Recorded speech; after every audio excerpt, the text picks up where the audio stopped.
बिस्मिल्लाहिर्रहमानिर्रहीम। अस्सलाम वालेकुम नाजरीन। खैबर पख्तूनख्वा और वफाक के दरमियान जारी जो एक महाजराई की सूरत हाल थी, कशीदगी की सूरत हाल थी, उसमें शिद्दत आ गई है। ये लड़ाई एक नए फेज के अंदर दाखिल हो गई है। सोहेल अफरीदी के पिछले दिनों एक बयान से की वजह से उनके ऊपर NCCI ने एक FIR दर्ज की है।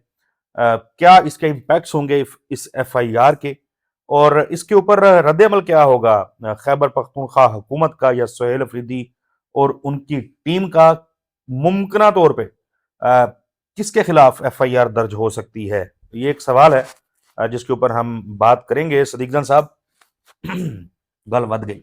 सही बात है चौधरी साहब। मैं आपको बताऊं कि हम तो क्योंकि बहुत ज़्यादा KP में जाके चीज़ें देखी हैं और टेम्परेचर बढ़ रहा है और चीज़ें किसी सूरत भी मुझे तो मफाहमत की तरफ या बातचीत की तरफ जाती हुई नज़र नहीं आ रही।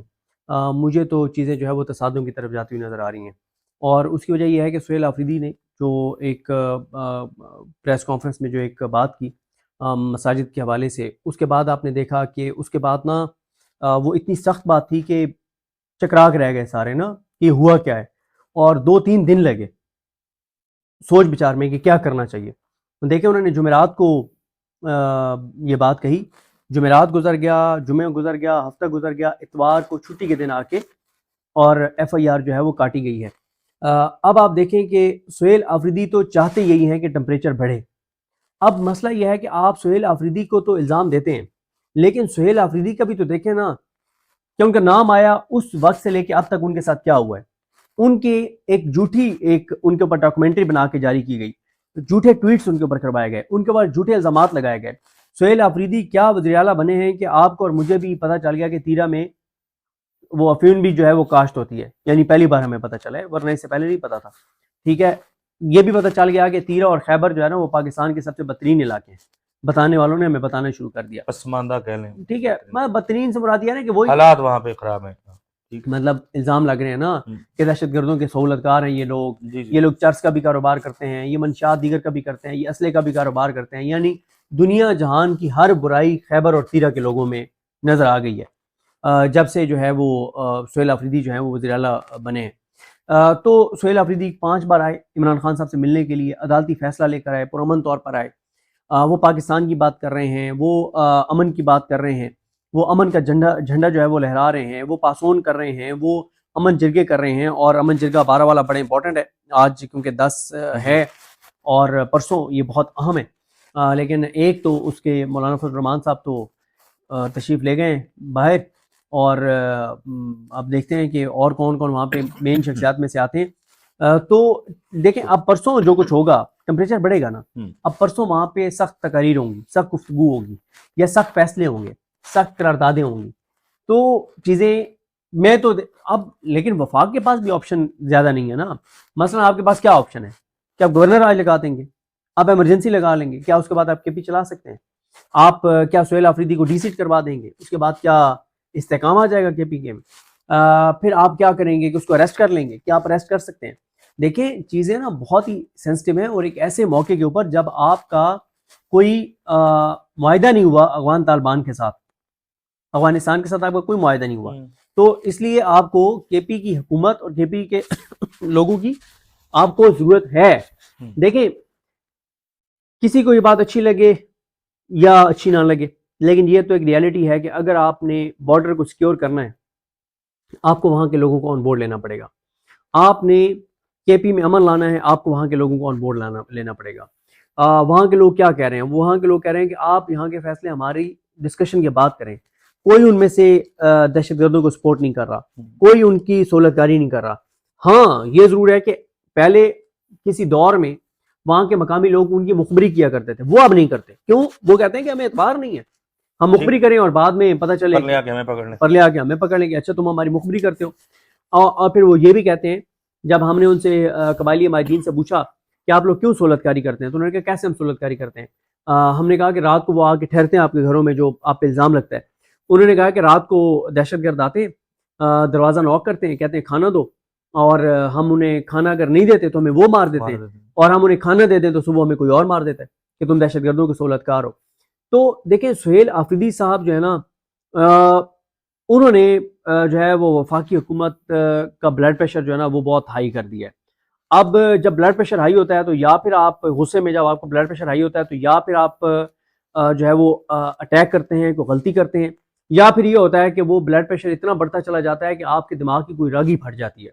अब क्या होगा, तीसरा ये होता है, तीसरा तरीका भी है, और वो है कि आप ठंडा पानी पिए, खड़े हैं तो बैठ जाएं, बैठे हैं तो लेट जाएं, आराम से ठंडा सांस लें, ठंडा पानी पिए, सांस लें, ज़रा थोड़ा सा नॉर्मल होकर सोचें कि यार दूसरे के पॉइंट ऑफ व्यू से भी सोच लें ना। तो अगर तो ये तीसरा ऑप्शन हुआ तो ये सबसे अच्छा है मुल्क के लिए। अगर बाकी दो हैं तो वो जाहिर है चीज़ें ठीक नहीं है। तो टेम्परेचर केपी के साथ बढ़ता चला जा रहा है, और आज मैं आपको बता दूं कि आज केपी में इस हवाले से इजलास है। यही जो सुहेल आफरीदी साहब के ऊपर FIR हुई है, इस हवाले से एक इजलास है, और आज 3 बजे प्रेस कॉन्फ्रेंस भी कर रहे हैं शफीउल जान और बाकी। अब आप देखें ना, शफीउल जान जो है जिस तरह की वो मीडिया टॉक्स कर रहे हैं, जो वो प्रेस कॉन्फ्रेंस कर रहे हैं, जो वो बयानात दे रहे हैं, वो भी खासे तल्ख और सख्त हैं। देखें, अभी तक हमें किसी भी मौके के ऊपर केपी की PTI जो है ना, चाहे वो जुनैद अकबर साहब हो, सुहेल आफरीदी साहब हो, मीना खान आफरीदी हो, शाहिद खटक हो, शफीउल जान हो, शफकत अयाज हो, या आपको किसजाद मोहम्मद हो, अभी तक आपको इनमें से कोई भी, या इरफान सलीम हो, खुरम जीशान हो, आपको इनमें से कोई भी बैकफुट पे जाता हुआ नजर नहीं आ रहा। अगर इधर से टेम्परेचर बढ़ रहा है तो वो और बढ़ा देते हैं, ये रिस्पॉन्ड करते हैं, वो और टेम्परेचर बढ़ा देते हैं, तो वो पीछे नहीं हट रहे। और इधर से भी कोई मतलब कोई बात नहीं, इसको यार चले मैं कुछ काफी दोस्त जो केपी से हैं उनसे पूछता था कि ये जो FIR यानी ज़ाहिर हो गई है तो इस पे सेंटीमेंट पब्लिक का क्या होगा, ऐसी गपशप। तो उन्होंने कहा यार पब्लिक का सेंटीमेंट क्या होना है, बस पब्लिक को छोड़ें, लेकिन मैं आपको खबर ये दे रहा हूँ कि FIR का जवाब फिर FIR से होगा। तो अब देखें वो FIR, वो कहते हैं कि जी बहुत सारी डिमांड्स पहले माजी में होती रही हैं कि हम भी मुख्तलिफ इवेंट्स के ऊपर FIR दर्ज करें। तो FIR गंडापुर साहब के दौर में हुई भी हैं कुछ, शायद 2 हुई है, नामालूम अफराद के खिलाफ। तो वो कहते हैं कि अब हम शायद अब की बार ऐसा हो कि खैबर पख्तूनख्वा जो है वहाँ से नामजद किया जाए लोगों को। हाँ बिल्कुल। और FIR देखिए, इससे वही मैं कह रहा हूँ ना कि एक तसादुम की सूरत हाल बन गई है ना। कैसे वक्त में तसादुम की सूरत हाल बनी हुई है, जब अफगानिस्तान के साथ आपके मामला तय नहीं हुए, भारत के साथ आपका बॉर्डर गर्म है, इंटरनली आपका मुरीदके वाले वाक़े की वजह से आपकी चीज़ें ठीक नहीं है। PTI और तहरीक तहफ़्फ़ुज़ पाकिस्तान ने एक तहरीक शुरू कर दी है। और वैसे चौधरी साहब आपको बता दूं कि मैंने अपनी वीडियोस के ऊपर करनी है कि जो लाहौर डिवीजन के रिजल्ट ऑफिशियल अनाउंस हुए हैं, हाँ वो तो कमाल ही हो गया। वो बड़ा हैरान कौन है यार। 14 सीटें 20 में से यानी PTI के हमारे जाते उम्मीदवार जीते हैं लाहौर डिवीजन से। लाहौर डिवीजन से तो ये तो खैबर पख्तूनख्वा के अंदर प्रॉपर काम किया होता प्रोफेशनल ग्रुप ने, आमिर खान साहब ने, या जो भी उनकी टीम थी, तो ये तो इनके कंट्रोल में आ सकती थी। अच्छा, अभी जो इस वक्त तक के नताइज आए हैं ना, गुजरांवाला डिवीजन में भी 10 में से 7 सीटें वो जीत गए हैं। पिंडी में मेरे 8 थी, उनमें से 5 जीत गए। इस वक्त जो सिचुएशन है ना, उसके मुताबिक तो पाकिस्तान बार कौंसिल भी उनके पास आ रही है, पाकिस्तान बार कौंसिल भी उनके पास आ रही है। मैं बता जी, आजाद लोगों को तो फिर नहीं नहीं नहीं नहीं नहीं नहीं नहीं देखें, इस वक्त तक जो उनके लोग उनके जीत गए हैं जितनी बड़ी तादाद में, बलोचिस्तान से पाकिस्तान बार कौंसिल का मेंबर उनका आना है, प्रोफेशनल ग्रुप का, हामिद खान साहब का। ठीक है, बलोचिस्तान में 15-15 सीटें बराबर हैं, 33 सीटें, 3 आजाद हैं। नहीं, बलोचिस्तान में या सिंध में? सिंध में जी। बलोचिस्तान तो जीत गए ना, बलोचिस्तान तो PTI के हमायत याफ्ता उम्मीदवार जीते हैं, और सिंध में नेक टू नेक था, 33 सीटें थी जी, 15-15 बराबर हो गई जी, और 3 आजाद हैं। ठीक है, वो जाहिर है पीपल्स पार्टी उनको शायद अपने साथ मिला ले। अब इन्हीं ने मुल्क भर में बार काउंसिल्स के जो इलेक्टेड मेंबर्स हैं, इन्होंने पाकिस्तान बार काउंसिल के मेंबर्स सिलेक्ट करने हैं। नहीं, ऐसे नहीं होगा कि पंजाब सिंध सूबे, यानी सिंध का एक आ गया, एक बलोचिस्तान का आ गया। नहीं, एक नहीं है, अच्छा, ज्यादा है। ठीक है, ज्यादा है, मेरे ख्याल पंजाब के कुछ 6 हैं आई थिंक। ठीक है, मुझे कंफर्म नहीं है, लेकिन इस तरह से तो टोटल शायद 11 होते हैं। मुझे पाकिस्तान बार काउंसिल का मुझे कंफर्म नहीं है, मुझे सिर्फ ये पता है कि चारों सूबों में और इस्लामाबाद में 130 मेंबर्स सिलेक्ट होने हैं बार काउंसिल्स के, और इन 130 के वोटों से बनने हैं पाकिस्तान बार काउंसिल के मेंबर्स। तो पंजाब में अब तक के जो रिजल्ट है उसमें तो बहुत बड़े मार्जिन के साथ प्रोफेशनल ग्रुप आ गया है। हाँ, ये जरूर है, मेरी इतलात है कि थ्रेट भी किया जा रहा है, खरीदने की भी कोशिश की जा रही है, क्योंकि पंजाब बार काउंसिल भी हाथ से चली गई ना इनके 5 साल के लिए, तो बड़ा खतरनाक है। उसकी वजह है कि 5 साल, अब आप देखें ना, फवाद चौधरी साहब जो ट्वीट करते रहे, जो हमारे रिपोर्टर्स ट्वीट करते रहे, वो सब झूठ और गलत बयानी थी। जो ऐसा भूल बयान आते थे वो बकवास थी। जो शहबाज शरीफ ने मुबारकबाद दी वो सब ड्रामा था। देखें कितना उसी दिन, हालांकि रिजल्ट नहीं आया और मुबारकबाद दे दी। ठीक है, आदत ही ये पड़ी हुई है। ठीक है, मतलब आप अंदाजा लगाए ना, अब आपने उनको मुबारकबाद दे दी, पता चला कि वो तो बुरे तरीके से वो शिकस्त हो गई उनको। लेकिन मसला ये ना कि ये लोगों की उससे खेलते हैं ना कि एक लाला लाला शाह जब जीत गए जी, वो सब बकवास था, सब झूठ था। तो चीजें अब आप देखें, ये 17 तक इनकी 17 नवंबर तक ना इनको थोड़ी सी ब्रीथिंग स्पेस है हुकूमत को। उसकी वजह है कि 17 को फाइनल हो जाएंगे, तमाम उम्मीदवार नोटिफाई हो जाएंगे, इलेक्टेड मेंबर्स जीते हुए 17 नवंबर को। 17 नवंबर के बाद वो कहते हैं कि फिर यही घोड़ा यही मैदान, फिर हम इन्हें बताएंगे कि हम इनके साथ क्या करते हैं। क्योंकि कल भी मैंने बहुत एक सख्त तनकीदी ट्वीट किया था, तो उस पर फिर मुझे उन्होंने बताया, इंतज़ार हुसैन पंजोता साहब से मेरी बात हुई, तो इंतज़ार हुसैन पंजोता साहब ये कहते हैं कि इस वक्त हम वो काम कर रहे हैं जो आप लोग खुद कहते हैं कि आरओ ऑफिस के बाहर धरना दे दो जब तक फॉर्म 47 ना मिले ओरिजिनल। वो कहते हैं इस वक्त हम ओरिजिनल फॉर्म 47 लेने के लिए हम जहाँ पे काउंटिंग हो रही है वहां पे हम मौजूद हैं। ये एक बड़ा अपसेट जो है मौजूदा हालात में हुकूमत को हो सकता है। मेनली खैबर पख्तूनख्वा के हवाले से हमने बात की कर ली। खैबर पख्तूनख्वा में जो बात आप कर रहे हैं ना, आप वैसे जा रहे हैं कवर करने जिरगे? जी मैं जा रहा हूँ जिरगे कवर करने। वैसे मैं आपको एक चीज बता दूं कि आपने जो बात की है ना, उसमें एक मीटिंग हुई थी जब हम मिले थे सीएम जी, एक दिन पहले मीटिंग हुई थी। उस एक दिन पहले एक मीटिंग हुई थी जिसमें एक वाकया हुआ था वादी तीरा में, तो उस पर कहा गया कि FIR दर्ज करवा दी जाए। तो उस पर मीटिंग हुई तो PTI के बड़ों ने कहा कि एक बार खान साहब से पूछ लें, अगर FIR हम देते हैं तो ऑल आउट जाने वाली बात है ना, फिर तो सारा कुछ है। अब वफाक ने क्योंकि पहल कर दी है, अब जो आपने बात की उस पर बिल्कुल कोई FIR हो सकती है और वो किसी वाक़े की FIR हो सकती है, और उसके बाद टेम्परेचर और बढ़ जाएगा और चीज़ें मुझे तो बड़ी ख़तरनाक। इसलिए मैं कहता हूँ कि जो नवंबर के अब पीछे कितने दिन रह गए हैं नवंबर के? नवंबर बहुत तवील है। तवील तो है, इसमें कोई शक नहीं है। यानी आज अब 10 है ना, 20 दिन। तो अभी भी ये जो 20 दिन है तो ये ऐसे ही है कि एक आग का दरिया है और डूब के जाना है। 20 दिन बड़ी मुश्किल से गुजरेंगे। अल्लाह करे जी हालात काबू में ही रहें और चीज़ें जो हैं वो पाकिस्तान के लिए और पाकिस्तान के लोगों के लिए बेहतर हों। अगली वीडियो तक के लिए इजाज़त दीजिए। अल्लाह हाफिज़। बिस्मिल्लाहिर्रहमानिर्रहीम। अस्सलाम वालेकुम नाज़रीन। सदीक जान साहब हमारे साथ मौजूद हैं। सदीक जान साहब, 27वीं तरमीम की ज़ाहिर है मंजूरी अगले 1-2 रोज में 3 रोज में हो जाएगी। मामला जो है ये हर चीज़ जो हुकूमत करना चाह रही है, जो निज़ाम करना चाह रहा है, वो यकीनी बन चुकी होगी। लेकिन तहरीक तहफ़्फ़ुज़ आईन पाकिस्तान, महमूद खान अचकज़ई हूँ, अल्लामा राजा नासिर अब्बास हूँ, या फिर उसके अलावा पाकिस्तान तहरीक इंसाफ की क़यादत, PTI की क़यादत की तरफ से तो बाज़ाब्ता कोई चीज़ अभी तक सामने नहीं आई। तहरीक तहफ़्फ़ुज़ आईन पाकिस्तान के प्लेटफॉर्म से मुल्क की तहरीक का ऐलान उन्होंने किया है और उसमें ज़ाहिर है 8:30 बजे के करीब उन्होंने कहा है कि कुछ स्लोगन्स हैं, कुछ नारे हैं, वो करेंगे और लोगों को ज़्यादा से ज़्यादा इसमें शामिल होने का उन्होंने कहा है, दरख्वास्त की है। क्या तहरीक है ये? क्या इससे इम्पैक्ट आएगा? क्या ये इस तरह की एक्टिविटीज जो हैं वो कोई फर्क क्रिएट कर सकेंगी जो चीजें हो रही हैं उसमें और जो रोकना चाहते हैं? पहले तो ये बताएं कि वो जो नारे उन्होंने कहे हैं, वो जो शेर उन्होंने कहा है, वो पढ़ते हुए आपकी कहाँ पे टांग रही हैं? आप वो नहीं पढ़ रहे, वो जरा पढ़ देना, पता चले कि उन्होंने क्या कहा है, क्या कहना है। ये आपके पास वैसे ना एक सर्टिफिकेट आ गया हुआ है कि आप जिसको चाहें कांपे टांगने का शुरू कर दें, फिर जो चीजें करनी पड़ती हैं वो फिर अब बोली नहीं जा सकती, कहीं नहीं जा सकती। वो भाई ठीक है, बहुत सारी बातें हम यहाँ नहीं कर सकते, जब यूके चले जाएंगे हम भी कर लेंगे, लेकिन कम से कम आप ये तो बताएं ना कि उन्होंने कहा कि ऐसा नहीं ना, आपको यूके जाने का आपको वीज़ा कौन दे रहा है यूके का?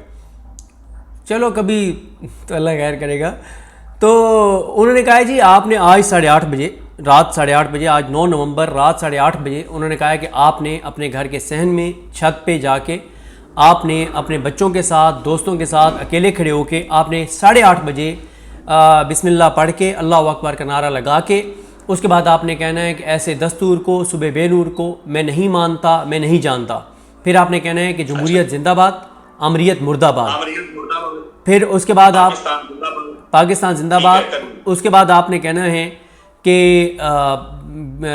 रिहा करो, रिहा करो, कैदियों को रिहा करो, और इस तरह के आपने नारे लगाने हैं 15 मिनट तक। और उसकी आपने वीडियो अब रुक जाए। मतलब एक बंदा है 8:30 बजे आया, बिस्मिल्लाह पढ़ी और उसने कहा कि ऐसे दस्तूर को, सुबह बेनूर को मैं नहीं मानता, मैं नहीं जानता। और उसके बाद उसने कहा कि जमहूरियत जिंदाबाद, आमरीत मुर्दाबाद, सब कैदियों को रहा करो, जज़ाकल्लाह। उसके बाद क्या होगा?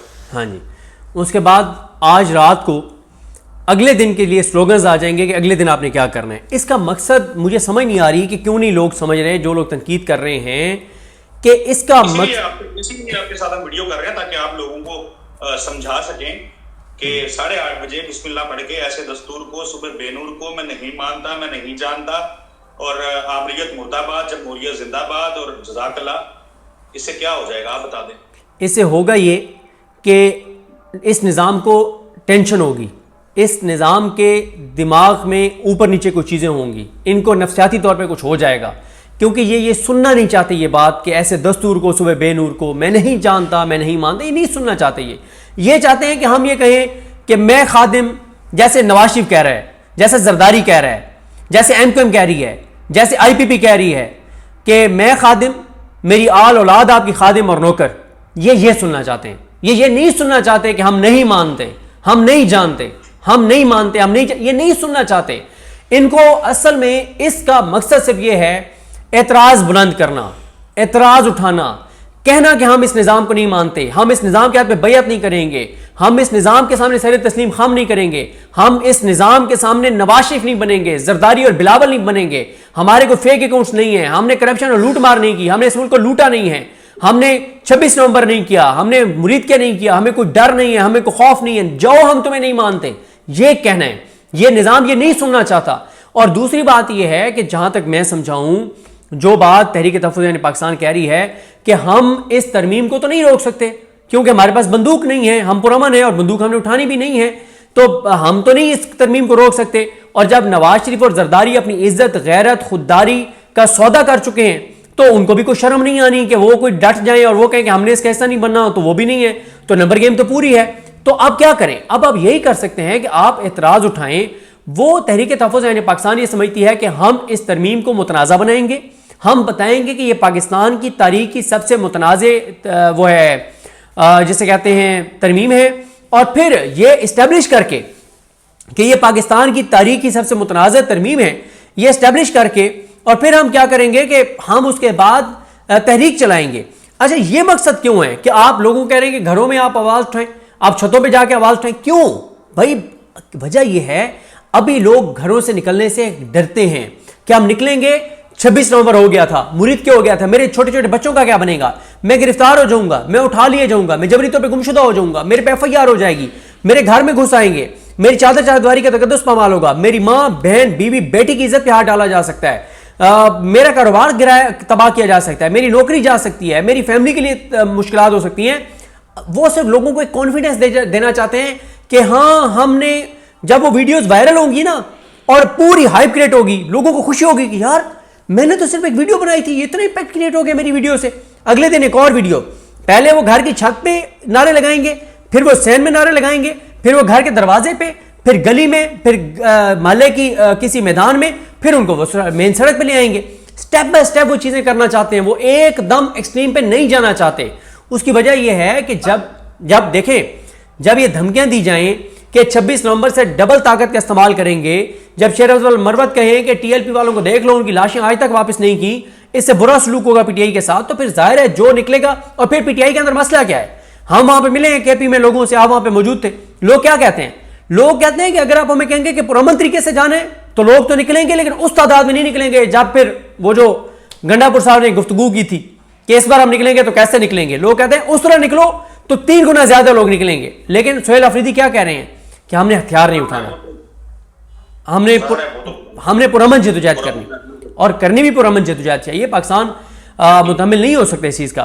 तो लिहाजा जिस तरह से मैंने आपको अर्ज किया कि ये चीज़ें स्टेप बाय स्टेप होंगी, और आज प्रेस कॉन्फ्रेंस भी है 1 बजे तहरीक तहफ़्फ़ुज़ पाकिस्तान की, उसके बाद कुछ और भी उनकी मुलाकातें हैं।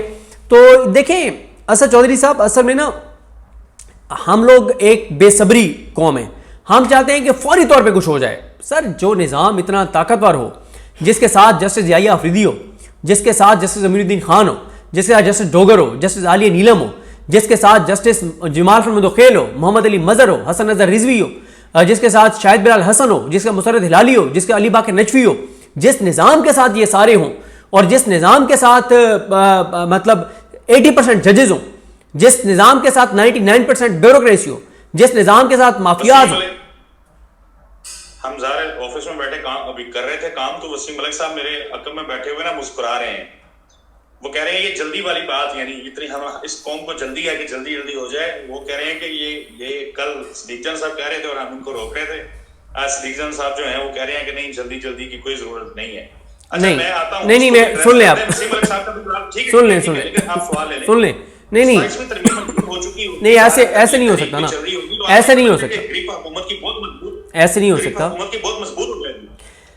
पहली बात वसीम मलिक साहब के लिए अर्ज ये है कि ये नहीं मैं कह रहा कि आप जल्दी करें, मैं तो ये कह रहा हूं कि भाई कुछ करते हुए तो आप नजर आए ना।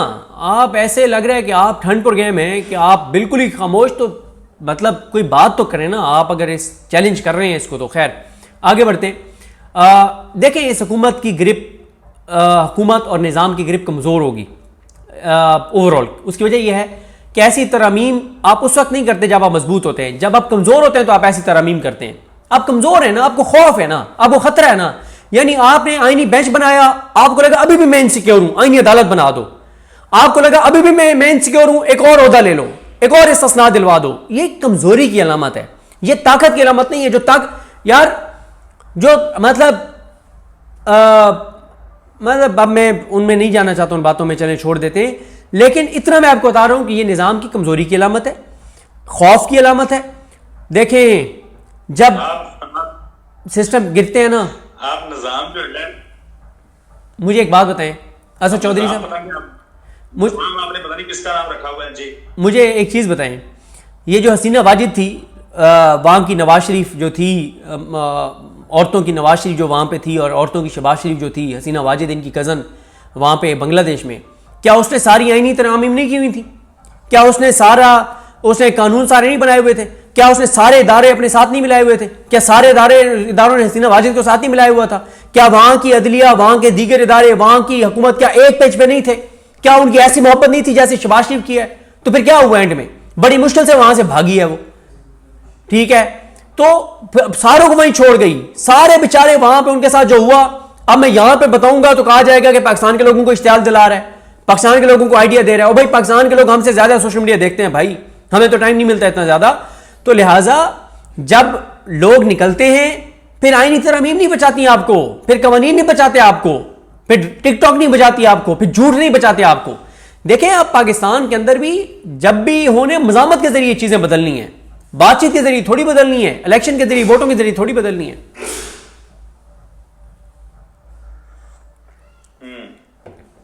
और मज़ामत जो है वो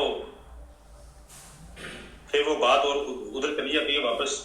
वो सलमान अकबर राजा साहब ना, वो जब 26 नवंबर की कॉल थी तो वो लाहौर में घूम रहे थे और वीडियो बना रहे थे कि कोई लोग नहीं आए यहाँ पे। यार वो तो देखें, बाहर चंद रोज कबल खड़े हुए थे, चंद रोज कबल सुप्रीम कोर्ट में कुछ वकला और पीटीआई के कुछ उम्मीदवार खड़े हुए थे। तो वो किसी सहाफी ने उनसे पूछ लिया, आप नारे क्यों नहीं लगा रहे? कहते वो पुलिस खड़ी है इसलिए नारे नहीं लगा रहे। देखें मज़ामत पाकिस्तान के लोगों ने करनी है, और सलमान अकबर राजा साहब बहुत चीज़ें कर रहे हैं और मज़ीद करेंगे, और पाकिस्तान के लोगों ने मज़ामत करनी है। और आगे आपको ओहदों पे जो लोग नज़र आएंगे ना, वो आपको सुहेल आफरीदी, खुर्रम ज़ीशान जैसे लोग नज़र आएंगे, आपको यंग लोग नज़र आएंगे, और आपको जो थोड़े से एजड नज़र आएंगे तो वो आपको अल्लामा राजा नासिर अब्बास और महमूद खान चकदेई जैसे लोग नज़र आएंगे। तो चीज़ें या महमूद खान चकदेई हूं, बहुत इज्जत उनके लिए, मैं उनके ऊपर बिल्कुल वो सवाल भी नहीं उठा रहा, लेकिन गुजार है। अब आपकी राय डिफरेंट हो सकती है, मेरी भी अपनी राय है। मैं कल देख रहा था, अभी चूंकि आप उनका नाम अब आ गया, तस्करा बीच में आ गया सलमान अकबर राजा साहब का, तो शाम में मैं देखा, मैंने कहा कि लोगों के जाके देखे ट्वीट्स वगैरह के क्या उन्होंने रद्द-ए-अमल किया और चीजें की हैं।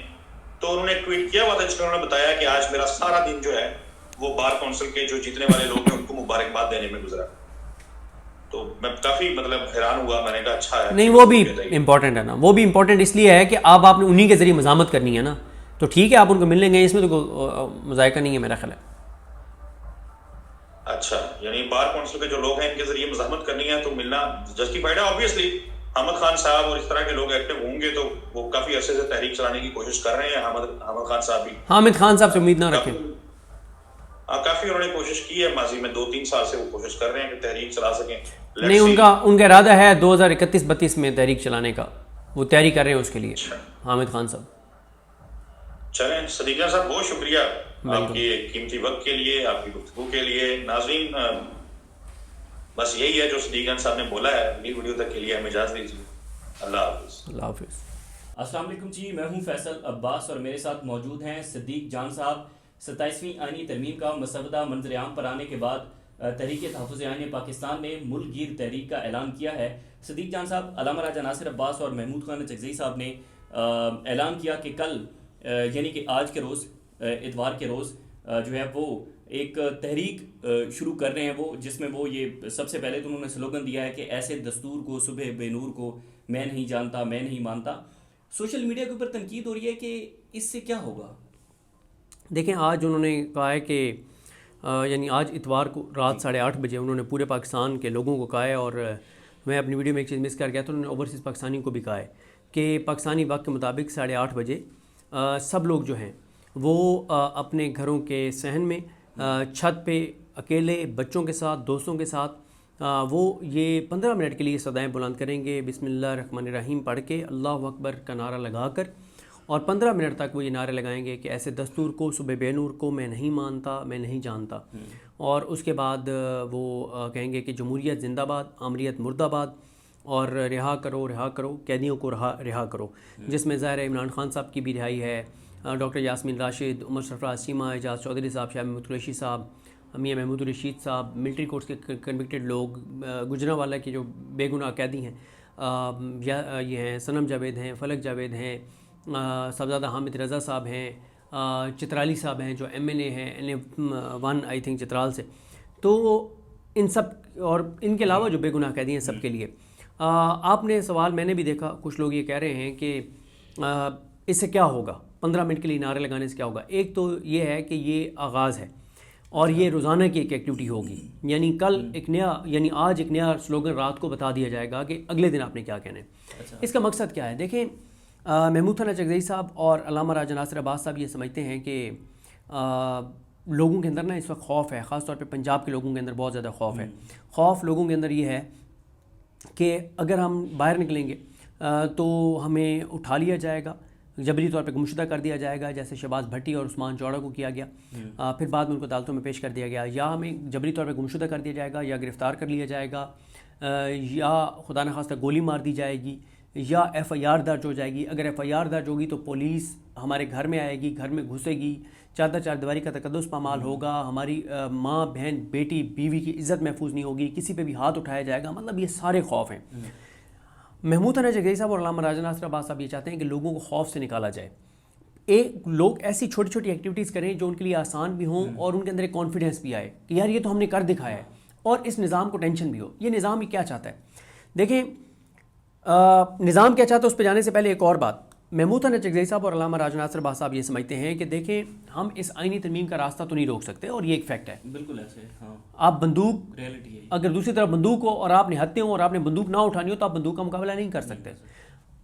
8 फरवरी को जो कुछ हुआ, उसके बाद जो कुछ होता रहा, जिस तरह से मखसूस नशिस्तें दिलवाई गई, जिस तरह से जस्टिस जाहिया खान को चीफ जस्टिस बनाया गया, अमीनुद्दीन को आईनी बेंच का सरबराह बनाया गया, जस्टिस डोगर को बनाया गया, फिर इन तीनों ने जिस तरह से इस निज़ाम की सहूलतकारी की, नंबर गेम तो उन्होंने इन तीनों ने पूरा करके दे दिया है हुकूमत को। अब नंबर गेम उनके पास पूरा है, तो आप कैसे रोक सकते हैं?